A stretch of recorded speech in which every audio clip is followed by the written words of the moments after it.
Social media पर पहचान हुई, फिर मुलाकातें बढ़ी, प्यार हुआ और फिर शादी का झांसा देकर दुष्कर्म तक का सफर तय हुआ। बता दें कि युवती को शादी का झांसा देकर आरोपी ने जबरन शारीरिक शोषण किया। घटना कपिल नगर थाना हद की है।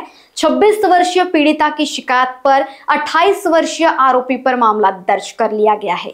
आरोपी प्रशांत मराठे को गिरफ्तार कर कोर्ट के समक्ष पेश किया गया। पोलीस ठाणे कपिल नगर नागपूर शहर येथे 13/10/2025 रोजी रात्रपाळी अधिकारी म्हणून असताना फिर्यादी पीडिता ही पोलीस स्टेशनला आली।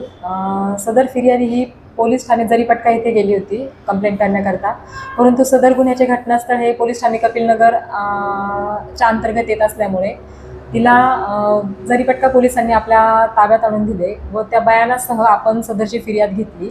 तर सदर फिर्यादी व पीडिता हिचे वय हे 26 वर्ष असून यातील आरोपी नामे आहे प्रशांत अनिल मराठे। आरोपीचे वय आहे 28 वर्ष। आरोपी आणि फिर्यादी यांची ओळख इंस्टाग्रामवरनं झाली होती। इंस्टाग्रामवरनं ओळख झाल्यानंतर दोघेही एकमेकांच्या सहवासात आले, एकमेकांचं प्रेम झालं। नंतर त्यांचं शारीरिक संबंधही घडले।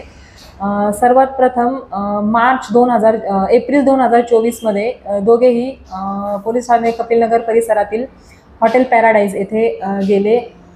तर त्या हॉटेलमध्ये आरोपीने फिर्यादी पीडितासोबत जबरदस्तीने शारीरिक संबंध केले व तिला लग्नाचे आमिष दाखवले। यावरून आपण सदरचा गुन्हा पोलीस ठाणे कपिल नगर येथे दाखल केलेला आहे।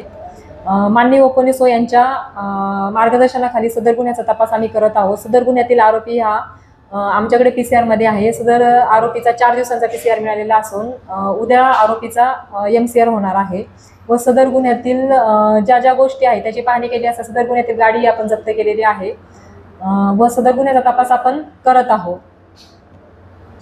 सदर आरोपीचा जुना रेकॉर्ड वगैरे काही नाहीये। आरोपी ते म्युझिकल क्लास आहे त्याचा, तो क्लास चालवतो आरोपी। आणि आरोपी आणि फिर्यादी पीडिता हे एकत्रच काम करत होते दोघेही। लोकवाहिनी न्यूज के लिए विशाल बंबड़वार, नागपुर।